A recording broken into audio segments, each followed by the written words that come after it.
என் கவிதைக்கு அர்த்தம் கேட்பவளே, என் கவிதையும் நீயே, அது தரும் அர்த்தமும் நீயே, என் வாழ்க்கையும் நீயே, அதன் அர்த்தமும் நீயே.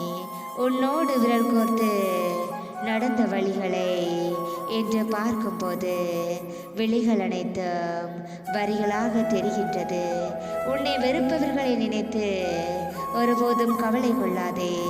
அவர்களுக்கு உன் அன்பை பெறும் தகுதி இல்லை என்று நினைத்துக்கொள்.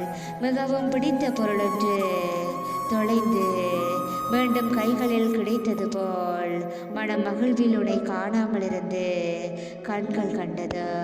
உண்மையான அன்பு மிருகத்தையும் மனிதனாக்கும் வல்லமை கொண்டது. பொய்யான அன்பு மனிதனையும் மிருகமாக்கும் வன்மம் கொண்டது. எப்போதும் மறக்காமல் இருப்பது அன்பு அல்ல. என்ன நடந்தாலும் வெறுக்காமல் இருப்பதுதான் உண்மையான அன்பு.